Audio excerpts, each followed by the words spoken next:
श्रीमद् गोविंद रामानुजा शरणौ शरणं प्रपत्ते श्रीमदे गोविंद ராமானுஜாய நமக. மார்கழி மாதம் திருப்பாவை நோன்பிலே இன்று நாம் 27வது நாள் நோன்பை நோற்று கொண்டிருக்கிறோம். இன்றைய பாசுரமானது இந்த நோன்பை நோற்றதற்காக நாம் பரிசு பெறுகிறோம். அதுதான் இன்றைய பாசுரம். நேற்றைய தினத்தில் இந்த நோன்பை நிறைவு செய்வதற்காக வேண்டிய உபகரணங்களை பகவானிடத்திலே கேட்டு பெற்றுக்கொண்டோம். அது இந்த உலகத்தினுடைய நன்மைக்காக, இந்த ஊராரினுடைய நன்மைக்காக கேட்கிறோம் என்று சொல்லிவிட்டு, இதற்கு நாங்கள் நோன்பு நோற்பதற்கான பரிசை நாங்கள் உன்னிடத்திலே கேட்டு பெற்றுக்கொள்ளுகிறோம் என்று பகவானிடத்திலே சொல்லியிருந்தார்கள். அது எப்படிப்பட்ட பரிசு, யாரால் கொடுக்கப்பட வேண்டும், அதை யாரிடமிருந்து பெற்றால் நமக்கு சிறப்பு, அந்த பரிசு பொருட்கள் என்னென்ன என்பதை பற்றித்தான் இன்றைய தினத்திலே ஆண்டாள் நாச்சியார் நமக்கு தெளிவுபடுத்துகிறார். ஒரு நோன்பை நோற்று அதற்கு கிடைக்கக்கூடிய பலன்களை எப்படி பிரித்து நமக்கு ஆண்டாள் நாச்சியார் சொல்லுகிறார் என்றால், முதல் பாசுரத்திலே இந்த ஊரும் உலகமும் நன்றாக இருக்க வேண்டும் என்பதற்கான விஷயங்களை கேட்டு பெற்றுவிட்டார். இரண்டாவது, இந்த நோன்பை நோற்றதனாலே இந்த நோன்பை நோக்கக்கூடியவர்களுக்கு பரிசு கொடுக்க வேண்டும். யார் கொடுக்கணும் இது அப்படிங்கிறதா இந்த பாசுரம். சரி, ஊராருக்கான நன்மையை பெற்றுவிட்டோம், இந்த நோன்பிலே கலந்து கொண்டதற்கான நமக்கான பரிசுகளை பெற்றுக்கொண்டோம், அதோட நமக்கு போதுமா, இது நமக்கு நிறைவானா? இதற்கு மேலேயும் ஒன்று இருக்கிறது. அது எங்களுக்கான இந்த நோன்பை நோற்றதற்கான இந்த ஆத்மஸ்வரூபத்திற்கான பலன். அதை அடுத்த நாளிலே ஆண்டாள் நாச்சியார் கேட்கிறார்.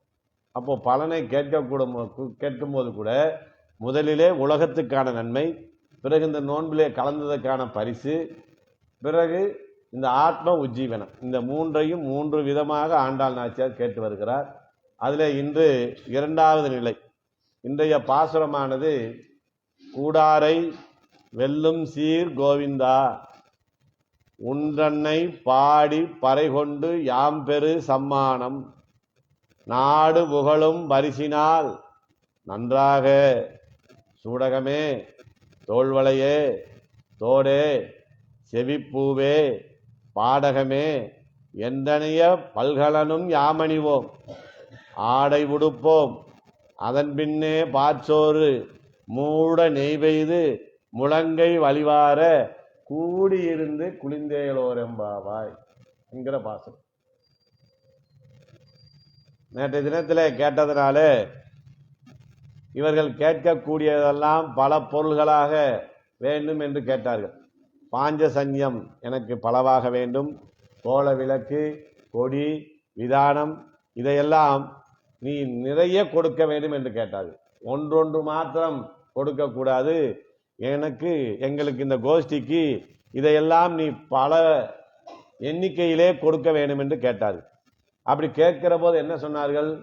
நீ ஆளிநிலையாய் அருள், இந்த உலகத்தை எல்லாம் ஒன்றுவிட்டு ஒன்றுமே தெரியாதது போல சின்ன ஆழந்தளிலே படுத்து கொண்டிருந்த உனக்கு இதையெல்லாம் பலவாக தருவதற்கு சக்தி இல்லை என்று சொன்னால் நாங்கள் ஒத்துக்கொள்ள முடியாது, உன்னாலே முடியும் என்று கேட்டு நிறுத்தினார்கள். இதை பார்த்த பெருமாள், சரி, இவர்களிடத்தில் ஒவ்வொன்று மாத்திரம் கொடுத்தால் இவர்கள் ஏற்றுக்கொள்ள மாட்டார்கள், இவர்களுக்கு நிறைய கொடுக்க வேண்டும். எதை கொடுக்க வேண்டும் என்று பகவான் யோசிக்கிறார். அப்படி யோசித்து இவர்களுக்கு சிலவாகிலும் கொடுத்தால்தான் நம்மை விடுவார்கள் என்ற நிலைக்கு வந்து எதை கொடுக்கலான்னு பார்க்கிறார். கோல விளக்கு கேட்டார்கள். கோல விளக்கு என்பது நப்பிண்ணை பிராட்டி. நப்பிண்ணை பிராட்டியை போல பல நப்பிண்ணை பிராட்டி கொடுக்க முடியாது, ஏன்னா இருப்பது ஒரு நப்பிண்ணை பிராட்டி. அப்ப என்ன சொல்றாரு? நப்பிண்ணை பிராட்டி ஒருவர் தான், அது ஏற்கனவே உங்க கோஷ்டியோட நிற்கிறாங்க, அதனால அவங்கள நீங்க வச்சுக்கீங்க, அது ஒன்றுதான் கொடுக்க முடியும். அதற்கடுத்து கொடி, எனக்கு இருக்கக்கூடிய கொடி ஒன்றே ஒன்றுதான், கருட கொடி, அதனால அது பல கொடிகள் கொடுக்க முடியாது, அதற்காக இந்த கருட கொடி ஒன்றாக கொடுக்கிறேன் என்று கோல விளக்காக நப்பிண்ணையை ஒன்றாக கொடுக்கிறார். கருட கொடியை ஒன்றாக கொடுத்துவிட்டு வேறு அவர்கள் கேட்டதிலே எதை நாம் அதிகமாக கொடுக்கலாம் என்று பார்க்கிற போது பாஞ்சசன்யத்தை கேட்டார்களே, அந்த பாஞ்சசன்யத்தையும் கொடுக்கிறார். நேற்றே பார்த்தோம், கடலிலே பிறந்து பஞ்சசன்னின் உடலில் வளர்ந்து இங்கே பகவான் கைதளத்தில் குடியேறி அவனை விட்டு எப்போதும் பிரியாமல் இருக்கக்கூடிய அந்த பாஞ்சசன்யத்தை கொடுத்துவிட்டு, அதை போல பல பாஞ்சசன்யம் கொடுக்க முடியாது. பாஞ்சசன்யம் ஒன்றுதான், ஆனால் அதற்கு சமானமான சங்குகளை கொடுக்கிறார். அது எப்படிப்பட்ட சங்காக இருக்கிறது என்று பார்க்கிற போது, புல்லரையன் கோவில் வெள்ளை விழிச்சங்கு இருக்கு. நம்ம பாசத்துல பார்த்தோம், புல்லரையன் கோயில் வெள்ளை விழிச்சங்கை கொடுக்கிறான். அதற்கு மேலே இலங்கையை வெற்றி கொண்ட போது ஊதிய அந்த சங்கையும் அவர்களுக்கு இங்கே கொடுக்கிறார். அப்போ பாஞ்சசன்யத்துக்கு சமமாக புல்லரையன் கோயில் வெள்ளை விழிச்சங்கு, அதற்கு அடுத்தாற் போல இன்னொரு சங்கு கொடுக்கிறார். எப்படிப்பட்ட சங்கை கொடுக்கிறார் என்று பார்க்கிறார். பசுக்களை மேய்ப்பதற்காக அவர்கள் அங்கே கானகம் போகிறார். அந்த கானத்திற்கு போகிற போது பசுக்கள் எல்லாம் மேய்ந்து கொண்டே இருக்கும். வீட்டிற்கு போக வேண்டிய நேரம் வந்தால் அதற்கு ஒரு சங்கை வைத்திருப்பார்களாம்.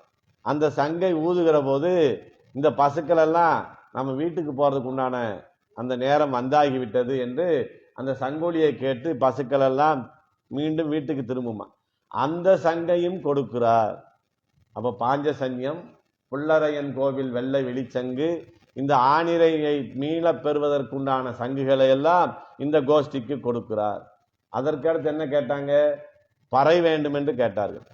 பறை ஏற்கனவே தான் குடக்கூத்து ஆடின போது அவன் பயன்படுத்திய பறைகளை அங்கே கொடுத்து விட்டான். அதற்கு சமமான பறைக்கு எங்கே போகலாம் என்று பார்க்கிற போது பகவான் வாமனனாக வந்து திருவிக்கிர அவதாரம் எடுத்து இந்த உலகத்தை எல்லாம் ஓங்கி அளந்து நிற்கிற போது ஜாம்பவான் என்ன பண்ணாராம்? பெருமாளை சுற்றி வந்து பறை அறிவித்தார். அந்த பறையை இந்த கோஷ்டிக்கு கொடுக்கிறார். அதே போல இலங்கையை வென்றதனாலே அந்த வெற்றியை தெரிவிக்கும் முகமாக அறிவித்த பறையையும் இவர்களுக்கு கொடுக்கிறார். ஆக பறைகளிலே இதையெல்லாம் கொடுக்கிறார். அதற்கடுத்து என்ன கேட்டாங்க? பல்லாண்டிசைப்பாரேன்னு கேட்டாங்க. பல்லாண்டிசைப்பதற்காக பெரியாழ்வாரை கொடுத்தாகிவிட்டது. அதற்கு சமானமானவராக யாரை கொடுக்கலாம் என்றால் சற்று யோசித்து பார்க்கிறார். நம்மாழ்வாருக்கு பிறகு இந்த கோஷ்டிகளை மங்களாசாசனம் செய்தவர் நமக்கு நம்மாழ்வார். பொலிக பொலிக பொலிக போயிற்று வள்ளியூர் சாபம் கலியும் கெடும் கண்டுகொண்மின். இந்த கலியுகத்தையே வெற்றி கொள்ளக்கூடிய சக்தி படைத்த பாகவதர்கள் இந்த உலகத்திலே உருவாவார்கள். அதற்கு ராமானுஜர் என்று ஒருவர் வருவார். அதனால பொலிக பொலிக பொலிக என்று அந்த மங்களாசாசனம் செய்த நம்மாழ்வாரை அவருக்கு கொடுக்கிறார். அதற்கடுத்து என்ன கேட்டாங்க? விதானம். அதற்கு தன் மேலே இருந்த அங்கவஸ்திரத்தை அவர் கொடுத்தாகிவிட்டது. அது அத்தாவலம் என்று பேர். அதையெல்லாம் அணிந்து கொண்டார்கள். கூட இதை கொடுத்த பிறகு இவர் அனந்த அன்வார் கொஞ்சம் யோசிக்கிறார். பகவான் இந்த 5 லட்சம் பேருக்கு பணி விழுகாமல் குடையாக நம்மளை கொடுப்பார்னு எதிர்பார்த்தமே, நம்மளை கொடுக்காம விட்டுட்டாரு. நாமளும் இந்த பாகவதர்களுக்கு ஏதாவது ஒரு கைங்கரியத்தில் ஈடுபடலாம் என்ற ஒரு வாய்ப்பை பகவான் நமக்கு வழங்கவில்லையே அப்படின்னு அவர் மனசுக்குள்ள நினைக்கிறார். ஆனா பகவான்கிட்ட என்னைய கொடுங்கன்னு கேட்க முடியாது. ஏன்னா அவர் ஆதி சேஷன், அவருக்கே அடிமையாக இருப்பவர் போய் அவருக்கு உத்தரவு போட முடியாது. இருந்தாலும் அவர் மனசுக்குள்ள இருக்கு. கோஷ்டிகள் என்ன செய்யறாங்க? என்னதான் இருந்தாலும் ஆதிசேஷன் கொடை பிடித்து அதற்கு கீழே நாமெல்லாம் இந்த நோன்புக்கு ஊர்வலமாக சென்றால் மிக சிறப்பாக இருக்குமே என்று நினைக்கிறார்கள். திரும்பியும் பகவான்கிட்ட கேட்கிறார்கள், அந்த ஆதிசேஷனை கொடுக்கலாமே அப்படின்னு நினைக்கிறார். அப்போ பகவான் யோசிக்கிறார், சரி கோஷ்டி நம்ம கிட்ட இருக்கிற எல்லாத்தையும் வாங்கிட்டாங்க, இப்ப நாம் என்ன செய்ய போறோம்? இவர்களோடு அந்த ஊர்வலத்திலே போக போகிறோம். நம் தலைமையிலே தான் இந்த ஊர்வலம் நடக்க போகிறது. ஆதிசேஷனுக்கும் அந்த எண்ணம் இருக்கிறது, கோஷ்டிக்கும் அந்த எண்ணம் இருக்கிறது. அதனால என்ன செய்தார்? அந்த ஆதிசேஷனையே விதானமாக கொடுக்கிறார். இதுதான் இந்த அவங்கள் கேட்டது. அப்படி இதையெல்லாம் கொடுத்த பிறகு பகவான் கேட்கிறார், நீங்க எல்லாம் கேட்டீங்க, கேட்டதுல ஒன்னொன்னு கொடுக்கலான்னு பார்த்தேன், நீங்க அதுல பலவாக வேண்டும் என்று கேட்டீர்கள், அதையும் கொடுத்து விட்டேன், போது சந்தோஷம் தானேன்னு கேட்டார். அப்ப அவங்க சொல்றாங்க, இதெல்லாம் மார்கழி நீராட்டத்திற்கு தேவையான உபகரணங்கள், அந்த நோன்பை நிறைவு செய்வதற்காக நீ கொடுத்தது, இதை மாத்திரம் கொடுத்து உங்களுக்கு சந்தோஷம் தானேன்னு கேட்டா நாங்க ஒத்துக்க மாட்டோம். என்ன செய்யணும்னா, இந்த நோன்பில ஈடுபட்ட எங்களுக்கு இந்த உலகமே புகழக்கூடிய அளவிலே உலகுக்கே காத்து ரட்சிக்கக்கூடிய பரமாத்மாவான நீயும் பிராட்டியுமாக இருந்து எங்களுக்கு சில பரிசுகளை அறிவிக்க வேண்டும்.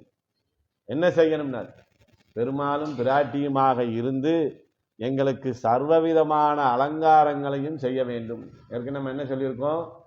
மையிட்டெழுதோம், மலரிட்டு யாமுடியோம், செய்யாதன செய்யோம், நெய்யுண்ணோம், பாலுண்ணோம்னு பல விஷயங்களை உன்னை பிரிந்திருந்ததுனாலே நாங்கள் தவிர்த்திருக்கிறோம். அதையெல்லாம் எங்களுக்கு மீண்டும் கொடுப்பதற்காக நீயும் பிராட்டியுமாக இருந்து கொடுக்க வேண்டும். அதுவே எங்களுக்கான பரிசு என்று கேட்கும் விதமாகத்தான் இன்றைய பாசுரத்திலே சொல்றார். இப்போ கேட்கிறாரு, பெண்களே, நீங்கள் என்னிடத்துல வரும்போது எப்படி வந்தீங்களே தெரியுமா?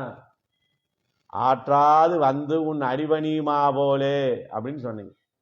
எங்கள் சக்தியெல்லாம் தொலைந்து எங்களை காப்பதற்கு யாருமே இல்லை, அகதிகளாக உன்னிடத்திலே சரணமடைகிறோம் என்று வந்து சரணமடைந்தீர்கள். அப்படி வந்தவங்களுக்கு நீங்க கேட்கறதெல்லாம் தாரேன்னு ஒரு தெரியாம ஒரு வார்த்தை உங்களுக்கு சொன்னதுனாலே அதை பயன்படுத்தி நீங்கள் இப்போ என்ன செய்திருக்கிறீர்கள்? என்னிடத்திலே இருக்கக்கூடிய சகலத்தையும் வாங்கிவிட்டீர்கள். சங்கு வாங்கியாச்சு, ஆதிசேஷனை வாங்கியாச்சு, நப்பின்ன பிராட்டியை வாங்கியாச்சு, எனக்கு பல்லாண்டு சேர்த்த பெரியாழ்வார், நம்மாழ்வார், ஆதிசேஷன் வரைக்கும் அனைத்தையும் வாங்கி விட்டீர்களே. நீங்க வரும்போது எப்படி வந்தீங்க? எங்களுக்கு ஒன்றும் இல்லை, நீங்க தான் காப்பாற்றன்னு வந்தீங்க. இப்போ என்ன நிலைமை ஆகிப்போச்சு? என்கிட்ட ஒன்றும் இல்லை, நீங்க தான் காப்பாற்றன்னு சொல்ற அளவுக்கு என்னுடைய நிலைமை இப்படி ஆகிவிட்டது அப்படின்னு சொல்லி கேட்கிறார். இப்படி என்னை அடிபணிவது போல வந்து நீங்கள் என்னை வெற்றி கொண்டு விட்டீர்கள், நான் உங்களிடத்தில் தோற்று விட்டேனே என்று சொல்லுகிறார். இது எந்த விதத்தில் நியாயம் சொல்லுங்க அப்படின்னு எப்ப கேட்கிறார்? எல்லாத்தையும் கொடுத்துட்டு கேட்கிறார். அப்ப இவருக்கு சொல்றாங்க, உன்னை கூட மாட்டோம் என்று இருப்பவர்களிடத்தில்தான் உன்னுடைய வெற்றி படிக்கும். நீ எவ்வளவு முயற்சி செய்தியும் உன்னை சரணமடைய மாட்டேன் என்று இருக்கிறவர்களிடத்திலே தான் நீ வெற்றி கொள்ள முடியும். உன்னிடத்திலே பூர்ணமாக சரணமடைந்து உன்னை தவிர வேறு கதி இல்லை என்று இருப்பவர்களிடையே நீ வெற்றி கொள்ள முடியாது. அவர்களிடத்திலே நீ தோற்றுத்தான் ஆக வேண்டும். அதுதான் உன்னுடைய சுபாவம். அதனாலே உன்னுடைய அடியவர்களிடத்திலே நீ தோற்றது ஒன்றும் அதிசயம் இல்லை என்று சொல்கிறார். அதான் கூடாரை வெல்லும் சீர், கூடாதவர்களைத்தான் நீ வெல்ல முடியும். அப்படி யாரெல்லாம் கூடல? இவர்கிட்ட ராவணன் கூடவில்லை. ஆனாலும் கூட ராவணனை இவரை எடுத்ததுமே தண்டிக்கணும்னு நினைக்கல. என்ன பண்ணார்? சிறிய திருவடியான ஆஞ்சநேயரை தூது அனுப்பினார். போய் ஏதாவது சமாதானம் பேசி சீதா பிராட்டியை நம்ம இடத்துல கொடுத்து விட்டார் என்றால் நாம் அவனை மன்னித்து விட்டு விடலாம்னு முயற்சி பண்ணார். முடியலை. கடலை தாண்டி வந்துருவாங்களான்னு நினைச்சார். கடலிலே அணை அமைத்து அதையெல்லாம் கடந்து இலங்கைக்கே வந்தாகிவிட்டது. விபீஷன் ஆழ்வாரும் இவர் கூட வந்து சேர்ந்துட்டார். அதுக்கு பிறகும் தூது அனுப்புறார் அங்கதன். நீ போய் எப்படியாவது சொல்லி ராவணனை திருத்தி பண்ணிக்கொள்ளலான்னு பார்த்தார். ராவணன் கேட்கல, வேற வழியே இல்லை. அப்புறம் யோசிக்கிறார். யுத்த காலத்துல எல்லாவற்றையும் இழந்த பிறகு தனி ஆளாக நிற்கிற ராவணனை பார்த்து இன்று போய் நாளை வா அப்படின்னு ஒரு வாய்ப்பும் கொடுத்தார். இந்த ஒரு நாளாவது நீ யோசிச்சுட்டு வானார். அப்ப நினைச்சாராம், இன்னைக்கு நாம அனுப்புறோம், எப்படியாவது ராவணன் திரும்பி வந்துடுவான், அவனை நாம காப்பாத்திடலாம். அப்ப அவருடைய நோக்கம் என்ன? அவனை நம்மோடு கூட சேர்த்து கொள்ள வேண்டும், கூட வேண்டும் என்று ஆசைப்பட்டார். ஆனால் அவர் மரணம் எப்படி வந்தாரு? ராமபாணத்திலே அடிபட்டு இரண்டாக பிளந்தாலும் பிளக்கப்படுவேனே ஒழிய அவரிடத்திலே சரணமடைய மாட்டேன் வந்தார்.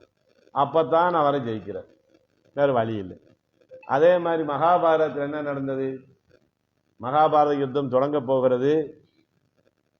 பாண்டவர்களுடைய தரப்பும் கௌரவர்களுடைய தரப்பும் தனக்கு ஆதரவு திரட்டுகிறார்கள். யார் யாரை எங்களோடு சேர்த்து கொள்ள வேண்டும் என்று எல்லோரிடத்திலும் ஆதரவு கேட்டு போகிறார்கள். அப்படி போகிற போது கண்ணனிடத்திலே வந்து ஆதரவு கேட்கிறார்கள். கண்ணன் யார் பக்கம் இருப்பான்னு தெரிஞ்சும் கூட துரியோதனை வர்றார். அது ஒரு தர்மம். எனக்கு நீங்கள் இந்த யுத்தத்திலே எனக்கு சகாயமாக நடந்து கொள்ள வேண்டும், உங்கள் படை சேனைகள் அனைத்தும் என்னோடு வர வேண்டும் என்று கேட்பதற்காக போகிறார். அப்படி போகிற போது கண்ணன் என்னன்னா படுத்திருக்கிறார். அப்படி படுத்திருக்கிற கண்ணனுடைய தலைப்பகுதியிலே ஒரு நாற்காலி இருக்கு, அவருடைய திருவடி பகுதியிலே ஒரு நாற்காலி இருக்கு. முதல்ல துரியோதனன் தான் வர்றார்.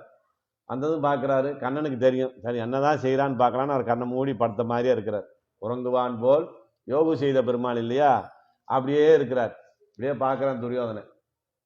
இவன் இடையன், இவன் கால் மாட்டில் போய் நம்ம உட்கார்றதா? உட்காரக்கூடாது. நம்ம என்ன செய்யணும்? தலைமாட்டில் போய் உட்காந்து, ஏன்னா நாம சத்திரியன் அப்படிங்கிற எண்ணத்தோடு அவர் தலைப்பகுதியில் இருக்கிற நாற்காலியில் போய் உட்கார்ந்து கொள்கிறார். இரண்டாவதாக தர்மர் வருகிறார், பார்க்கிறார் கண்ணன் தூங்கி கொண்டு இருக்கிறார். சரி, ஒரு நாற்காலி தான் இருக்கு, அது திருவடி பக்கத்தில் இருக்கு, அதில் உட்காந்துட்டார். இப்போ படுத்திருக்கிறவர் முழிச்சு பார்த்தா யாரை பார்ப்பாங்க? திருவடிக்கிட்ட இருக்க தான் பார்ப்பாங்க. முதல்ல வந்தது யாரு? துரியோதனன். கண்ணன் அப்பதான் முழிக்கிறார். முழிச்சு பார்த்ததுமே காலுக்கிட்ட தர்மர் உட்கார்ந்துருக்கிறார். தர்மா, நீ எப்போ வந்த? என்ன சமாச்சாரம்? என்னை தேடி வந்ததுக்கு என்ன நோக்கம் அப்படின்னு ஒன்றும் தெரியாம கேட்டார். அப்ப தலைப்பகுதியிலிருந்து சத்தம் வருது, கண்ணா துரியோதனாக நான் வந்திருக்கிறேன், நான் தான் முதல்ல வந்தேன், நீ என்கிட்ட தான் முதல்ல கேட்கணும்னு. அத நீ தான் முதல்ல வந்தியா? ஆனால் நான் பார்த்ததை முதல்ல தர்மனை பார்த்துட்டேனே, இப்போ நான் என்ன செய்யறது? சரி பரவாயில்ல, நீ ஏன் முதல்ல வந்துட்டு நீ கேளுனார். அப்போ அவர் என்ன சொன்னார்? 2 பேர்த்துக்கு நான் உதவி செய்யணும். நீ முதல்ல வந்த, நான் முதல்ல அவரை பார்த்துட்டேன், அதனால நான் 2 பேர்த்துக்கு உதவி செய்ய வேண்டிய கட்டாயத்துக்கு வந்துட்டேன். இப்போ எப்படி பிரிக்கிறாரு? தன்னை ஒரு பகுதியாக பிரிச்சுக்கிட்டார். கண்ணன் மாத்திரம் ஒரு பகுதியில், கண்ணனுடைய சேனைகள் முழுவதும் ஒரு பகுதியில். இதில் எது வேணும்? சரி முதல்ல துரியோதனா நீயே கேளுனார். பார்த்தா இந்த ஒத்தால வச்சு நம்ம என்ன பண்ண போகிறோம்? கண்ணா உன்னுடைய சேனைகள் முழுவதும் எனக்கு வேணும்னார். சரி வச்சுக்கன்னு கொடுத்துட்டார். தர்மன் என்ன பண்ணார்? எனக்கு சேனையும் வேணாம், ஒன்றும் வேணாம், கண்ணா நீ இருந்தால் போதும் என்று கேட்டு நிற்கிறார். அப்ப யார் பக்கம் வெற்றி அடைந்தது? ஒரு பகவானுடைய திருவடி பக்கத்திலே அமர்வது கூட நமக்கு இழுக்கு என்று நினைத்து பகவானை கூடக்கூடாது என்று நினைக்கிறான் துரியோதனன். ஆனா தன்னையே சரணம் என்று நம்பி இருந்தார்கள். பாண்டவர்கள் என்ன சொன்னாங்க? அண்ணா எங்களுக்கு எது தர்மம் எது நீதி எதுனே தெரியாது, நீ என்ன சொல்லுகிறாயோ அதை செய்வது மட்டும்தான் எங்களுக்கு கடமை என்று பூர்ணமாக சரணமடைந்தார்கள். அவர்களுக்கு என்ன செய்தார்? தன்னையே எழுதி கொடுத்தார். தூது போக சொன்னாங்க. அந்த காலத்தில் தூது போறதுங்கிறது ரொம்ப பலம் குறைந்தவன் சொல்லுவாங்க இல்லையா, எதுக்கும் கோவப்படாதவன் ரோசம் இல்லாதவன் அப்படிங்கிறவன் தான் அனுப்புவாங்கன்னு சொல்லுவாங்க. கழுத்திலே ஓலையை கட்டிக்கிட்டு போகணும், நான் தூதுவன்கிற ஒரு ஓலையை கட்டி தொங்க விட்டுக்கிட்டு போகணும். அதையும் செய்தார். அதற்கு அடுத்தாற் போல பார்த்தனுக்கு சாரதியாக போயிருக்கிறார். அப்ப தன்னை நம்பியவர்களுக்காக எவ்வளவு தூரம் இறங்கி வருகிறார். அப்ப இங்க என்னாச்சு? துரியோதனனும் ராவணாதிகளும் என்ன ஆனாங்க? பகவானுடைய அம்புக்கு இலக்கானார்கள். அவனை சரணமடைந்தவர்கள் அவனுடைய அன்புக்கு இலக்கானார்கள். இருவரையுமே ரட்சிப்பது குணத்தினால்தான். அதான் கூடாரை வெல்லும் சீர்னாங்க. சீர்னா குணம். கூடாரை வெல்லும் சீர். கூடாதவரை கூட வெல்லக்கூடியவனாக இருக்கிறான். ஆனால் கூடியவர்களிடத்தில் அவன் தோற்கக்கூடியவனாக இருக்கிறான். ஆனால் இருவரையும் எதாலே வெற்றி கொள்ளுகிறான்னா அவனுடைய குணத்தினாலே. தன்னை சரணமடைந்தவர்களை எப்படி வெற்றி கொள்கிறான்னா சௌசீல்யம் சௌலபியம் போன்ற குணங்கள்.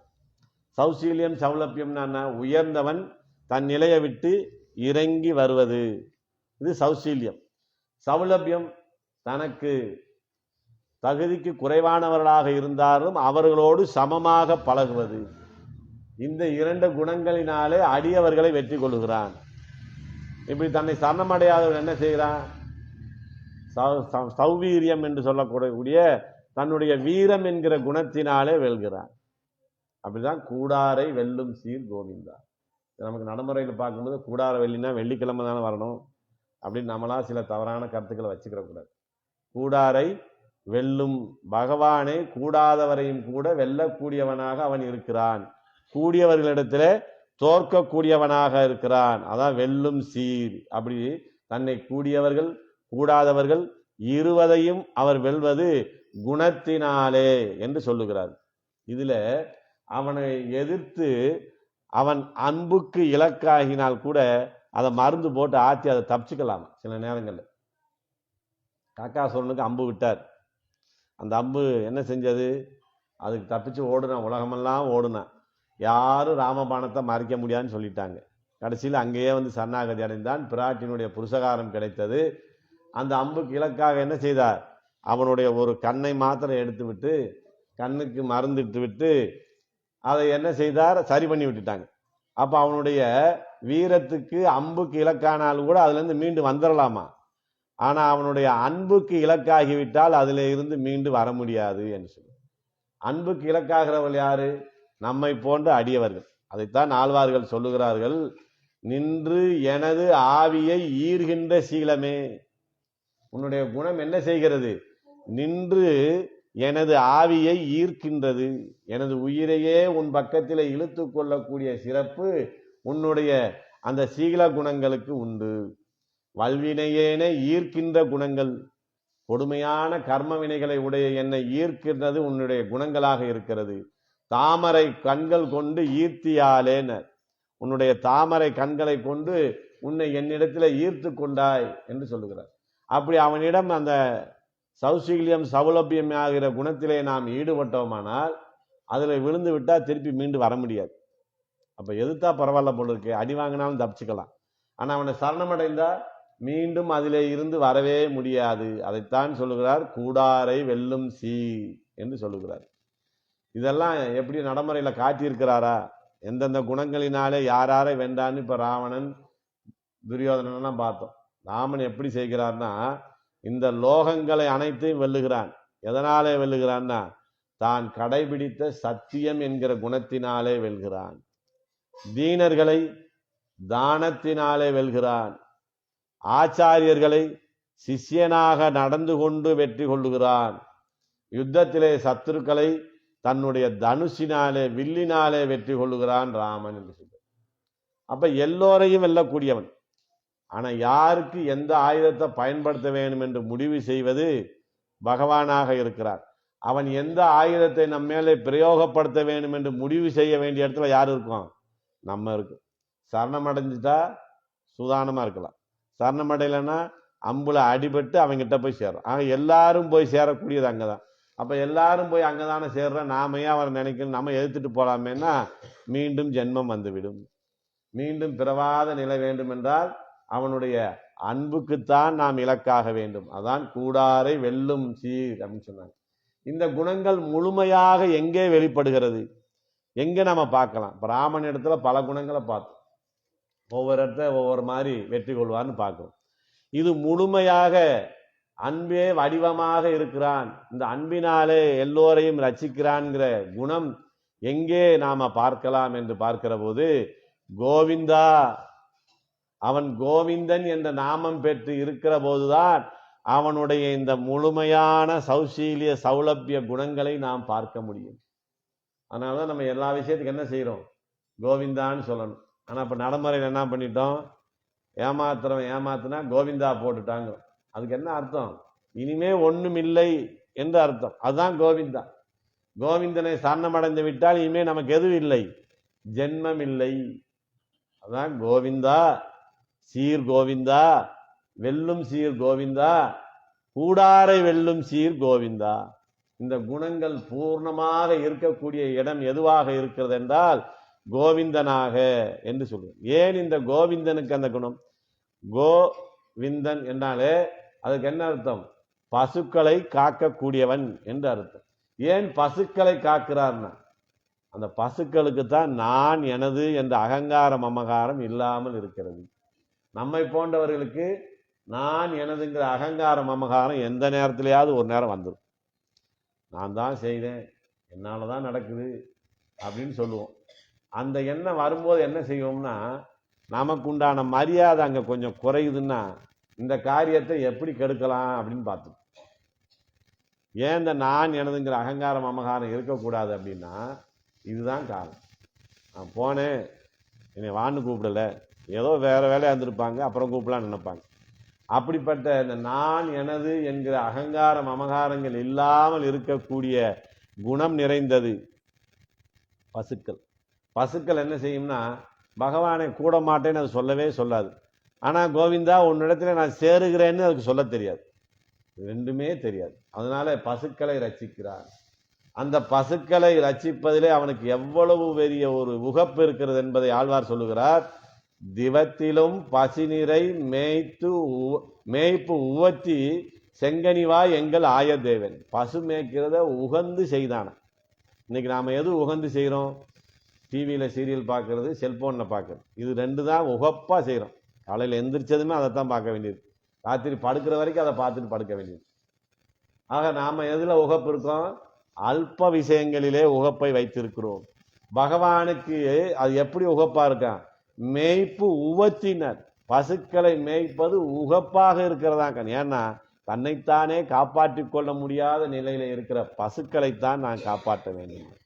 பசுக்களை போய் காப்பாற்றலான்னு பார்த்து கொண்டு இருக்கிற போது அங்கே கன்றுகள் இருக்கிறது. அந்த கன்றுகளை பார்க்கிற போது நான் இந்த பசுக்களை விட தன்னை ரட்சிக்கிற சத்து இல்லாமல் இருக்கிற கன்றுகள் இருக்கிறது, அப்ப அதை நாம் ரட்சிக்க வேண்டும் என்று அங்கே இறங்கி வருகிறானா. அதான் தானாகவே புல்மேய கூட தெரியாத கன்றுகளை பார்க்கிற போது பசுவை மறந்து விடுகிறான். இது வந்து நமக்கு என்ன தோணுது? ஒண்ணுமே தோணலை. என்னமோ சொன்னீங்க, காலையில் எந்திரிச்சதுனால கொஞ்சம் தூக்கத்தான் வருது அப்படிங்கிற ஒரு எண்ணத்துக்கு வந்துடக்கூடாது. என்ன தோணுதுன்னா, நம்மை நாம் காப்பாற்றிக் கொள்வதற்கான உரிமை நம்மிடத்திலே இல்லை. பகவான் நம்மிடத்துல என்ன எதிர்பார்க்கிறார்?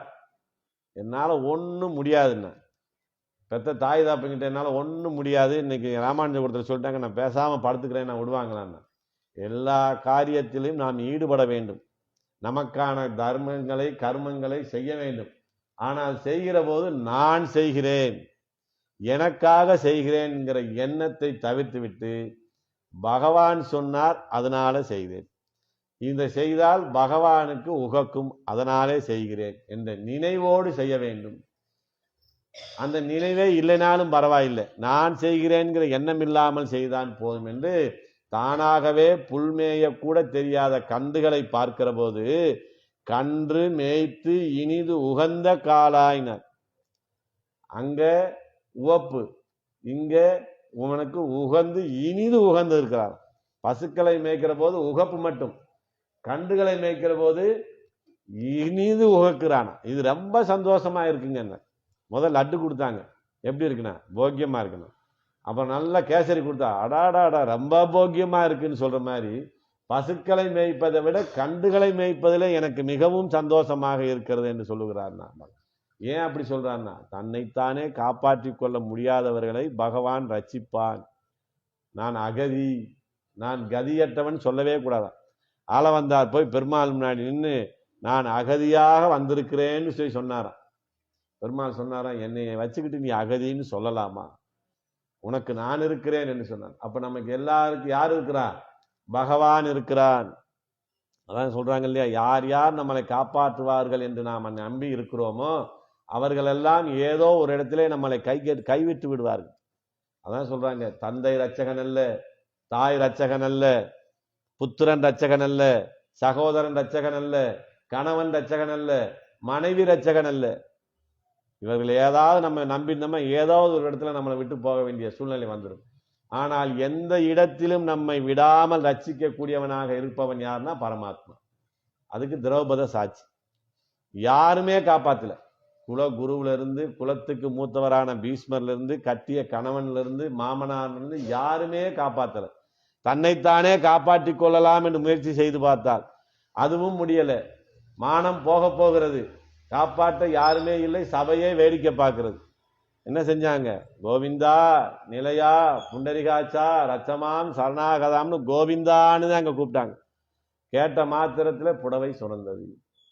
அதை போல இங்க என்ன செய்கிறான்னா, தன்னையே நம்பி வந்தவர்களை ரட்சிக்க கூடியவனாக இருக்கிறான். அதான் காளி மேய்க்க வல்லாய். காளின்னா என்ன? காளின்னா காளி தெய்வத்தை கூடிய, காளின்னா ஒன்றுமே இல்லாமல் இருக்கிறது. அதாவது பசு பால் கொடுக்க முடியாத நிலையில இருக்கக்கூடிய பசுக்களை மேய்ப்பதில் இவருக்கு சந்தோஷமா இருக்கு. ஏன்னா பால் கொடுக்கலன்னா புல்லு போட மாட்டாங்க. அதை யார் கவனிக்கிறது?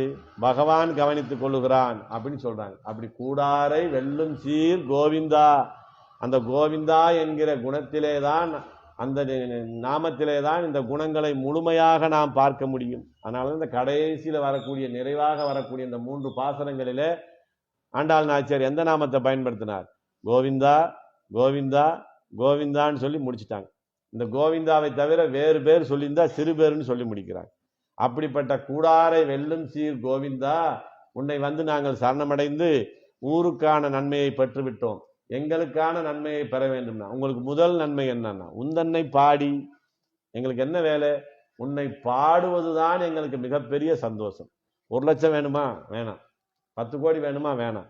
என்னை பாடுறீங்களா? சந்தோஷமா பாடுறோம். அதைத்தான் ஆண்டாள் நாச்சியார் இங்க சொல்லும் போது முதலிலே என்ன சொல்றார்? வாயினால் பாடி என்று முதலிலே ஆரம்பித்தார். அதற்கு அடுத்தாற் போல இடையில என்ன செஞ்சார்? கேசவனை பாட, முகில்வண்ணன் பேர் பாட, மனத்துக்கினியானை பாட, மாயனை பாட, மைத்துனன் பேர் பாட என்று இடையிலே சொன்னார். நிறைவாக எங்கென்ன சொல்றாரு? உந்தன்னை பாடி. ஆக இந்த திருப்பாவை நோன்பினுடைய நோக்கமே என்னவாக இருக்குன்னா, பகவானுடைய நாமங்களை பாட வேண்டும். பாட பாட என்ன செய்யும்னா, நம்மிடம் இருக்கக்கூடிய பாவங்கள் கழியும், கர்ம வினைகள் தொலையும். வேற எதனாலையும் இதை நிற்க முடியாது. அதனாலே உந்தன்னை பாடி என்று சொல்லுகிறார்கள். உந்தன்னை பாடி என்பதற்கு கருத்து என்ன? உன்னை பாடின்னு சொல்லலாம். உந்தன்னை பாடின்னு ஏன் இங்க ஆண்டாள் நாச்சியார் அந்த பதத்தை பயன்படுத்துகிறார்னா, உன்னையெல்லாம் பாடின்னு அர்த்தம். நீ வந்து எங்களை ரட்சிக்க வேண்டியது இருக்கு. இந்த 30 நாளும் நாங்கள் அதிகாலையில அலாரம் அடிச்சாலும் எவ்வளோ அலாரம் அடிக்குதே விடிஞ்சிருச்சேன்னு சிரமப்பட்டு எந்திரிச்சு வந்து உன்னை நாங்க வணங்கினதுதான் என்ன செஞ்சிருக்கணும்?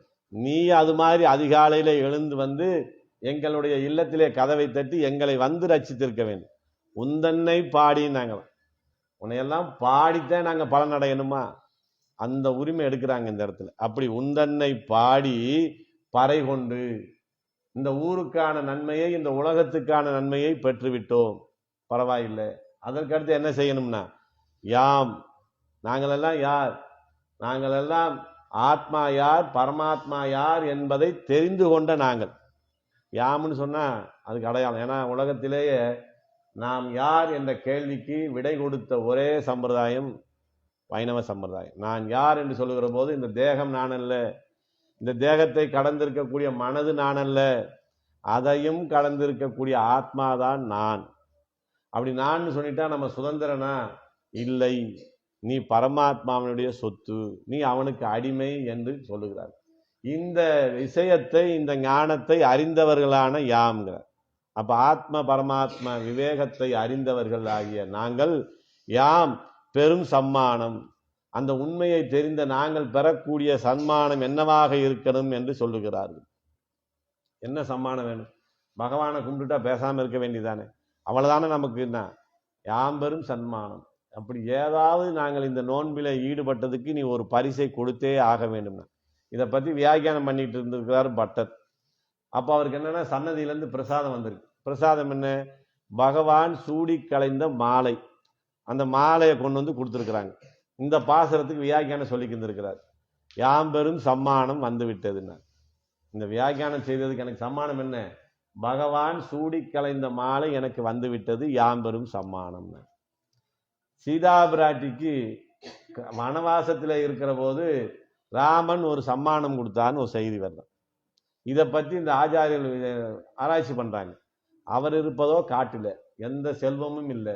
அந்த இடத்துல சீதா பிராட்டிக்கு இவர் என்ன சம்மானம் கொடுத்துருப்பார்னா, அங்க இருக்கிற பூக்களை பறித்து ஒரு மாலையை அவர் மேல போட்டிருக்கார் இளையாழ்வார். அந்த மாலையை எடுத்தவர் என்ன செய்யணும், சீதா பிராட்டி கொடுத்தாராம். ஏன்னா நான் நல்லா இருக்கணும்னு பக்கத்திலே இருந்துட்டு மங்களாசாசனம் செய்து கொண்டே இருக்கிறாயே, உனக்கு நான் தரக்கூடிய பரிசு நான் சூடி கலந்த மாலைன்னு கொடுத்தேன். அப்போ பகவான் சூடி கலந்த மாலை தான் எல்லோருக்கும் பரிசு என்று இருக்கிற போது, இந்த நோன்பை நோற்றதுனாலே சூடி கொடுத்த சுடர் கொடின்னு ஆண்டாள் நாச்சியாருக்கு பேர் வருது. இந்த நோன்புக்கு பிறகு என்ன ஆகுதுன்னா, ஆண்டாள் சூடி கலந்த மாலையை பெருமாள் உகப்பாக ஏற்கிறார். எங்க வரைக்கும் போகுது? திருப்பதிக்கு இங்க இருந்து மாலை போனாதான் கருட சேவைக்கே போவார். வைகை ஆற்றில் அழகர் இறங்க வேண்டும் என்றால் சிறுவில்லிபுத்தூர்ல இருந்து ஆண்டாள் சூடி கலைந்த மாலை வர வேண்டும். ஒரு காலத்துல இந்த நோன்புக்கு முன்னாடி என்ன இருக்கு? பகவான் சூடி கலைந்த மாலை தான் யாம்பெரும் சன்மானமாக இருந்தது. இதற்கு பிறகு பகவான் சம்மானம் இருக்கார். சூடி கலைத்த மாலை எனக்கு கொடு ஆண்டாள்னு ஆண்டாள் கிட்ட நான் மாலையை கேட்கிற நிலைமை அங்கே இருக்கிறது. அப்படி யாம்பெரும் சம்மானம் அப்படின்னு சொல்றார். அப்படி சன்மானம் எப்படிப்பட்டதாக இருக்கும்னா, நாடு புகழும் பரிசினால், நாங்கள் சாதாரணமான பரிசாக இருக்கக்கூடாது. நீ கொடுக்கக்கூடிய பரிசு இந்த ஊராரும் உலகத்தாரும் பார்த்து எங்களை பொறாமைப்பட்டு புகழக்கூடிய அளவிலே பரிசாக இருக்க வேண்டும். அப்படிப்பட்ட பரிசு என்னன்னா, வைகுண்டத்தில் இருக்கிற தங்கம் வைரம் எல்லாத்தையும் அள்ளிக்கு வந்து கொடுக்கறதா? நீ எங்களை அடிமை என்று ஏற்றுக்கொள்வதே மிகப்பெரிய சம்மானம். சரி, அப்படிப்பட்ட சன்மானமாக உங்களை நான் ஏற்றுக்கொள்கிறேன். நீங்கள் எனக்கு சேஷபூதர்கள், நான் உங்களுக்கு சேசி அப்படின்னு சொல்லிடுறாருன்னா, இதை ஏன் ஊரெல்லாம் புகழணும்? நமக்கு இந்த பெருமை தேவையா? சொல்றாங்க இல்லையா, உனக்கு இந்த விளம்பரம் தேவையா அப்படின்னு கேட்குறாங்க இல்லையா? அதுபோல நமக்கு இந்த விளம்பரம் தேவையான்னா தேவைப்படுது. எதனால தேவைப்படுதுன்னா, இந்த நோன்பில ஈடுபட்டு இவர்கள் இவ்வளவு பெரிய பரிசை பகவானிடத்திலே பெற்றுக்கொண்டார்கள் என்று இந்த ஊரார் புகழுவதனாலே அவர்களுக்கும் நன்மை உண்டாகட்டும். இதை நம்மளை புகழ்ந்து பேசுறதுக்காகவாவது கொஞ்ச நேரம் இந்த திருப்பாவ நோம்புன்னு ஒன்று நோட்டாங்க, அதனால இவங்களுக்கு இவ்வளவு பெரிய பரிசு கிடைத்ததுன்னு பேசுவார்களே, அதனாலே இந்த உலகம் புகழக்கூடியதாக இருக்க வேண்டும். அதான் நாடு புகழும் பரிசினால் என்று சொல்லுகிறார்கள். அது நாங்கள் பெறக்கூடிய பரிசு சாதாரண பரிசு இல்லை. நம்ம என்ன செய்கிறோம், ஒரு சின்ன பரிசு வாங்கினா இந்த உள்ளூரில் இருக்கிற ஒரு தலைவர் கொடுப்பார், அதை நம்ம சாதாரணமாக வாங்கிட்டு வந்துடுவோம். இருக்கிறதுலே உயர்ந்த பதவியில் இருக்கிறவர்கிட்ட போய் நம்ம ஒரு பரிசு வாங்க போகிறோம்னா முதலே ஒரு கேமராக்காரரை கூப்பிட்டுக்கிட்டே போவோம். நான் பரிசு வாங்கும்போது எப்படியாவது போட்டோ எடுத்துரு, அதை பெருசாக பண்ணி எங்கள் வீட்டில் போடணும். அதே மாதிரி நாங்கள் இப்போ யார் இடத்துல பரிசு பெறுகிறோம்? இந்த உலகத்துக்கே பெரியவனாக, இந்த உலகையெல்லாம் படைத்து அதை காத்து ரட்சிக்கக்கூடியவனாக இருக்கக்கூடிய பரமாத்மாவே உன்னிடத்திலே நாங்கள் பரிசு பெறுகிறோம். அதனால இந்த பரிசை பற்றி இந்த உலகம் புகழ வேண்டும் அப்படின்னு சொன்னாங்க. சரி, அது மட்டும் போதுமா, நான் உங்களை ஏற்றுக்கிட்டேன், சந்தோஷம் அப்படின்னாரு. அதற்கு மேலே நன்றாக யாமணிவோம், இதெல்லாம் எங்களுக்காக. இதுக்கு பிறகு நீங்க என்ன செய்யணும்னா, பெருமாளும் பிராட்டியுமாக இருந்து எங்களுக்கு எல்லா விதமான அலங்காரங்களையும் செய்ய வேண்டும் என்று சொல்லுகிறார். எப்படி சொல்றாங்கன்னா, நன்றாக யாமணிவோம் என்று சொல்றார். நாடு புகழும் பரிசினால் நன்றாக சூடகமே தோல்வழியே தோடே செவிப்பு. அந்த நன்றாகன்றது இந்த ஆபரணங்களுக்கு வந்தது. இப்ப சாதாரணமா நம்ம எல்லா ஆபரணமும் அணிகிறோம். ஆண்களுக்கான ஆபரணங்களை ஆண்கள் அணிகிறோம், பெண்களுக்கான அணிகலன்களை பெண்கள் அணிகிறார்கள். அப்புறம் என்ன, இதை நன்றாக அணிவது அப்படின்னு சொன்னாங்க. நாம அணிந்து கொண்டால் அது சாதாரணம். நமக்கு பெருமாள் மாத்திரம் இந்த அலங்காரங்களை செய்தால் அதுவும் சாதாரணம். பெருமாளும் பிராட்டியுமாக சேர்ந்திருந்து அனுபவித்தால் தான் அது நன்றாக அணிவோம். அதனால நாங்கள் என்ன செய்யணும், நீங்க இருவருமாக இருந்து எங்களுக்கு செய்ய வேண்டும். இது யாருக்கு செஞ்சாங்கன்னா, ராமாயண காலத்துல ராவண வதமெல்லாம் முடிஞ்சு ராமர் பட்டாபிஷேகம் முடிஞ்சு தனக்கு உதவி செய்தவர்களுக்கெல்லாம் பரிசு கொடுத்து அனுப்பிக்கிட்டே இருக்கிறார். எல்லாருக்கும் கொடுத்தாச்சு, ஆஞ்சநேயருக்கு மட்டும் கொடுக்கல. ஆஞ்சநேயர் எதையும் கேட்கப்பட, அவரே பிரம்மச்சாரி, அவருக்கு ராமான்னு சொல்றதை கிடைச்சாலே போதும்னு கையை கூப்பி கண்ணை மூடிக்கிட்டு அப்பையும் ராம் ராம் ராம் ராம் நிற்கிறார். எனக்கு பரிசு கொடுக்கலையேன்னா நம்ம கோஷ்டி என்ன செய்யறோம், ஒருத்தர் கொடுத்துட்டு இன்னொருத்தர் கொடுக்கறதுக்குள்ள நமக்கு வருமா, அதுக்குள்ள அது தீந்துருமான்னு பலப்படுறது கையை நீட்டிடும். ஆனால் ஆஞ்சநேயர் என்ன செய்தார், எனக்கு பகவானே இருக்கிற போது எனக்கு என்னன்னு கைகூப்பி நிற்கிறார். ஆனா ராமன் என்ன செய்யறார், அவருக்கு ஏதாவது பரிசு கொடுக்க வேண்டும் அப்படின்னு முடிவு பண்ணிட்டு இந்திரன் வழங்கிய ஒரு ரத்னாகாரம் இருந்தது, அதை எடுத்து என்ன செய்யறாருன்னா சீதாபிராட்ட கொடுக்கிறார். இதை யாருக்கு கொடுக்கலாம்னு நீயே முடிவு பண்ணி கொடு, இதை இன்னாருக்கு கொடுன்னு நான் சொல்ல மாட்டேன்னு. அப்ப சீதாபிராட்டி சொன்னாங்க, ஆஞ்சநேயருக்கு கொடுத்துருவோம். அவதான் எதுவும் கேட்காம இருந்தார். அப்படி கொடுக்கும்போது என்ன செஞ்சாங்க, கேட்காம இருந்ததுனால 2 பேருமாக போய் இருந்து அந்த ஆஞ்சநேயருக்கு அந்த அலங்காரத்தை அனுபவித்தார். அப்பயும் அவர் அது பெருசா சந்தோஷமா எடுக்கல, அப்பயும் கைகூப்பி ராம் ராம் ராம் ராம்னு இருந்தார். அதை போல பெருமாளும் பிராட்டியுமாக, இங்கே கிருஷ்ணனும் நப்பினை பிராட்டியுமாக இருந்து எங்களுக்கு நீங்கள் நன்றாக அணிவோம் என்று அலங்காரங்கள் செய்ய வேண்டும். அப்படி அலங்காரம் எப்படி செய்யறாங்க, ஏன் அப்படி சொல்றாங்க, அலங்காரம் செய்யணும்னா பரமபதத்திற்கு ஒரு ஆத்மா உள்ள போகுது, ஒரு ஆச்சாரியனை அடைந்து அவன் சொன்னபடி நடந்து இந்த கர்ம வினைகளை கழித்து இந்த ஆத்மா சொர்க்கத்துக்கும் போகாமல் நரகத்துக்கும் போகாமல் பரமபதத்துக்குள்ளே போகிற போது எப்படி போகுதுங்கிறத நமக்கு நம்மாழ்வார் சூழ் வீசும் பனிமிகள் தூரியம் உழைக்கின ஆழ்கடல் கையெடுத்து அலைகடல் ஆடினேன்னு சொல்லி எவ்வளவு சந்தோஷமா இந்த ஆத்மாவை உள்ள வரவேற்கிறாங்கன்ற பத்தி 20 பாசனத்துல சொல்லியிருக்கிறார்.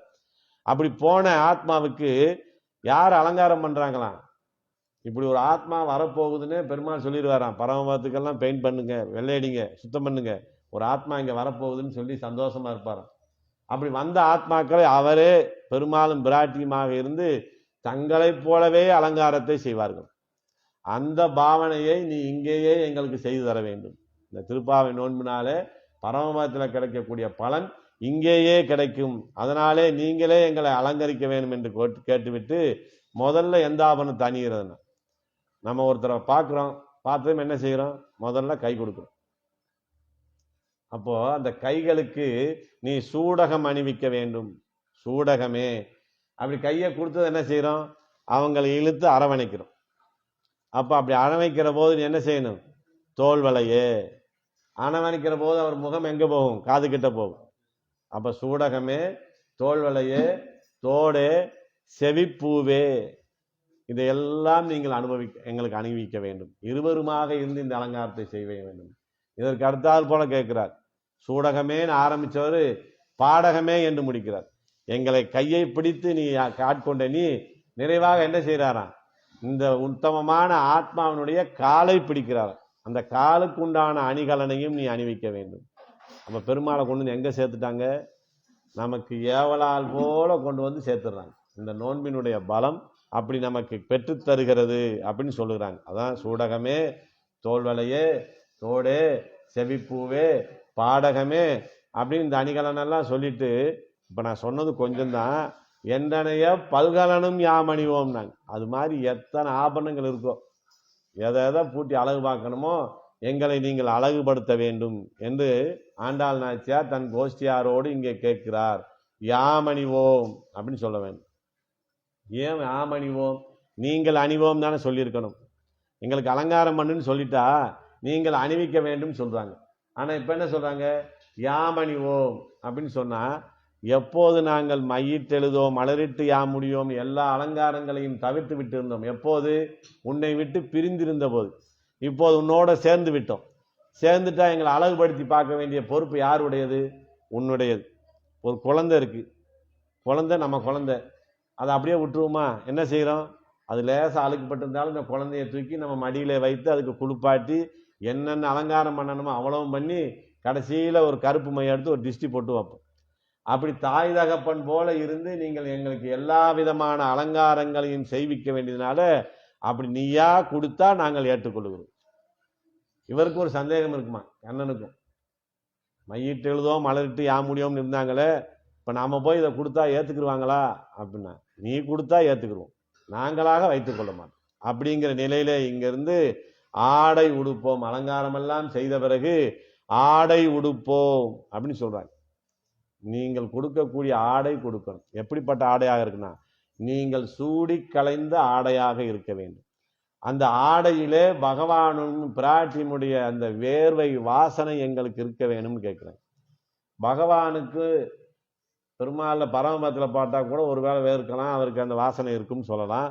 இங்கே ஆண்டாள் நாச்சியார் என்ன சொல்லியிருக்கிறாரு? இங்கே இருக்கிற அச்சாவதாரத்தில் ஈடுபடுகிறார். சிறுவில்லிபுத்தூரிலே வடபத்திர சாயியாக படுத்து கொண்டு இருக்கிற பெருமாள் இடத்துல ஈடுபடுகிறாரு. அவருக்கு போட்ட வஸ்திரங்களை, சூடி கலந்த வஸ்திரங்களை எடுத்தால் அதில் வேர்வை வாசனை வருமாங்கிற ஒரு சந்தேகம் நமக்கு வந்துடும். நிச்சயமாக வரும். ஒரு காலகட்டத்தில் ஸ்ரீரங்கத்திலிருந்து 40 ஆண்டு காலம் பெரிய பெருமாள் வெளியே போகிறார். அழகிய மணவாளனை காப்பாற்ற வேண்டும் என்பதற்காக அங்கே இருந்து சன்னதியை அடைச்சிட்டு பெருமாளை கொண்டு போயிடுறாங்க. 40 வருஷம் கழிச்சு திருப்பி ஸ்ரீரங்கத்துக்கு வரார். அவர் எங்கெங்க போனார்னு ஒரு பெரிய கிரந்தமே இருக்கு, அது படிக்கணும்னா 1 மாசம் ஆகும். அப்படியெல்லாம் போயிட்டு வரும்போது இந்த 40 ஆண்டு காலத்தில் ஸ்ரீரங்கத்தில் இருந்த பெரியவங்க எல்லாம் பரவ வச்சுட்டாங்க, இறந்துட்டாங்க. இல்லை, 40 வருஷம் கழிச்சு இந்த பெருமாளை உள்ள கொண்டு வந்து இதுதான் ஸ்ரீரங்கத்தில் இருந்த பெருமாள் என்று சொல்லுகிற போது அங்கே இருக்கிறவர்களுக்கு சந்தேகம் வருது. இது உண்மையிலே ஸ்ரீரங்கத்திலிருந்து கிளம்பி போன பெருமாள் தானா, இல்லை எங்கேயாவது அதே மாதிரி செஞ்சு கொண்டு வந்திருக்கிறாங்களா? இதை நம்ம எப்படி ஏற்றுக்கொள்வது என்று எல்லாருக்கும் ஒரு குழப்பம் வருது. இதை எப்படி தீர்க்கலாம் என்று யோசிக்கிற போது 40 வருடங்களுக்கு முன்னே இந்த பெருமாளுக்கு இந்த வஸ்திரங்களை எல்லாம் சலவை செய்து கொடுக்கக்கூடிய சலவை தொழிலாளி மட்டும் இருக்கிறார். ஆனால் அவருக்கு கண் பார்வை இல்லை. சரி, அவரை கூப்பிட்டு கேட்கலாம், அவர் சொன்னால் இதை நம்ம ஏற்றுக்கலாம்னு சொல்லி எல்லாரும் அவர் இடத்துல சொல்கிறாங்க. இந்த மாதிரி ஒரு குழப்பம் இருக்குது, இதை தீர்த்து வைக்க வயசு இப்போ நீங்கள் தான் இருக்குது, நீங்கள் தீர்க்கலாமான்னு கேட்குறாங்க. அப்போ தான் அவர் சொல்கிறாரு, நான் பகவானுடைய வஸ்திரங்களை தினந்தோறும் துவைக்கிற போது அதில் பகவானுடைய வேர்வை வாசனை எனக்கு கிடைக்கும். அதே மாதிரி இப்போ வந்திருக்க பெருமாள் மேலே வஸ்திரத்தை போட்டு எடுத்து கொடுத்தீங்கன்னா அதை நுகர்ந்து பார்த்து நான் சொல்லிடுறேன் இது அவர்தானான்னு சொன்னார். அப்போது வஸ்திரத்தை எடுத்து பெருமாள் மேலே போட்டு அந்த சூடி கலைந்த வஸ்திரத்தை எடுத்து அந்த சலவை தொழிலாளிகிட்ட கொடுக்குறாங்க. அவர் அந்த வாசனையை நுகர்ந்து விட்டு தன் மறந்து சொல்லுகிறார், நம்பெருமாள் அப்படின்னு. அதற்கு பிறகுதான் இந்த பெருமாளுக்கு நம்பெருமாள்னே பேர். அப்படி உன்னுடைய வாசனை மிகுந்த அந்த ஆடைகளை நாங்கள் அடைய வேண்டும். ஆடை உடுப்போம், அதன் பின்னே பார்ச்சோறு மூட, அதற்கு பின்னதான் உணவு. உன்னோட கூடி இருந்து நாங்கள் உணவு அருந்த வேண்டும். நான் போய் அவர்கிட்ட ஒரே டேபிளில் அவர் கூட உட்காந்து சாப்பிட்டேன் அப்படின்னு இப்போ சொல்கிறோம் இல்லையா? ஒரு பெரிய விஐபிங்க, அவருக்கு சமமாக அவர் கூட ஒரே டேபிளில் உட்காந்து சாப்பிட்டேன்னு சொல்கிறோம் இல்லையா? அதே போல் அவர் என்ன சொல்கிறாங்க, பெரும்பாலும் பிராட்டியும் நீங்கள் எங்கள் கூட இருந்து இந்த உணவு அருந்த வேண்டும் அப்படின்னு. அதுக்கு முதல்ல என்ன சொன்னாங்க, ஆரம்பிக்கிற போது நெய்யுண்ணோம் பாலுண்ணோம் என்று நெய்யையும் பாலையும் இந்த 26 நாட்களாக நிறுத்தி இருந்தார்கள். இவர்கள் நெய்யும் பாலும் உண்ணவில்லை என்பதற்காக பகவானும் நெய்யும் பாலும் எடுத்துக்கலையும். வெண்ணையை திருடி திங்கிற கண்ணன் தன் அடியவர்கள் அனுபவிக்கவில்லை என்பதற்காக அதையும் விலக்கிவிட்டு அவர் பாட்டுக்கு இருந்தார். அப்போ அந்த ஆயர்பாடியில நெய்யும் பாலும் நிறைந்து கிடக்கிறது. அதனால என்ன செஞ்சாங்கன்னா, அந்த விரதத்தை எல்லாம் விடுவது முகமாக அரிசி எடுத்து என்ன செய்யறாங்க, நம்மெல்லாம் தண்ணியில கொதிக்க விடுவோம். இவங்க பால் இருந்ததுனால பால்லையே அந்த அரிசியை வேக வச்சு அந்த வெந்த அந்த சாப்பாட்டு மேல அந்த பொங்கல் மேல நெய்யை முழுவதுமாக ஊற்றி விட்டாங்க. ஏன்னா நெய் அவள் இருக்கு, என்ன செய்ய போறோம், இன்னைக்கு தானே சாப்பிட போறோம், தூக்கி ஊத்துக்கன்னு ஊத்திட்டாங்க.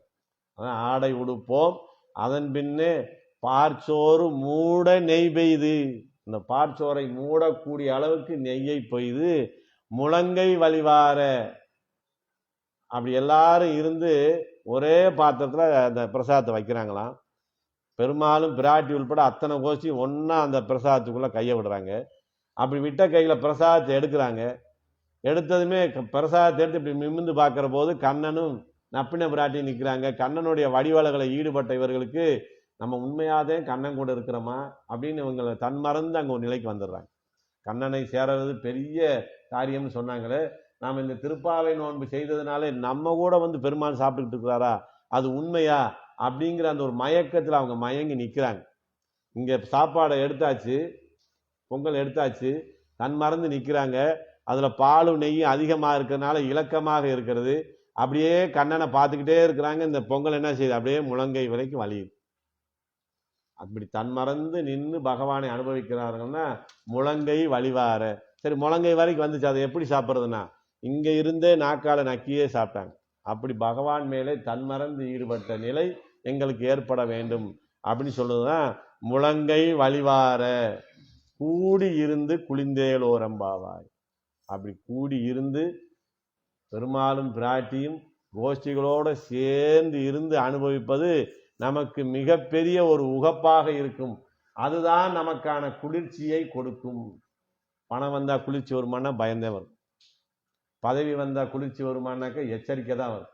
எல்லா இடத்துலையும் ஒன்று வந்துச்சுன்னா நமக்கு என்ன ஆகும், குளிர்ச்சி வராது. ஐயோ இது கிடைச்சி போச்சு, இது எப்படி நம்ம காப்பாற்ற போறோங்கிற எண்ணம் நமக்கு வந்தா குளிர்ச்சி வராது, பயமும் குழப்பமும் கலக்கமும் தான் வரும்.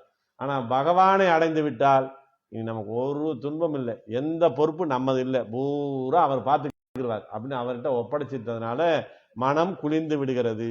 அப்படிப்பட்ட குளிர்ந்த நிலையை நாங்கள் அடைய வேண்டும் என்பதை பற்றி இந்த பாசுரத்திலே அவருக்கு சொன்னார். ஆக கடந்த பாசுரத்திலே அவர்கள் இந்த நோன்புக்கு தேவையான அனைத்து உபகரணங்களையும் அவனிடத்திலே பெற்றார்கள் அப்படின்னு சொல்றாங்க. அதுதான் தோஷமற்றவனாய் மேலான சாமியத்தை அடைகிறான்.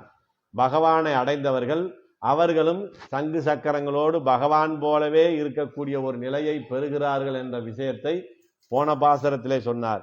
இந்த பாசரத்திலே அவனோட கூடி இருந்து குளிர்வது என்பதனாலே அந்த முக்தாத்மா என்ன ஆகிறான்னா பரமாத்மாவோடு பரமபதத்திலே எந்த நேரமும் சேர்ந்திருந்து அவனுடைய கல்யாண குணங்களை அனுபவித்து குளிர்ச்சியாக இருக்கிறான்னு சொன்னாங்க.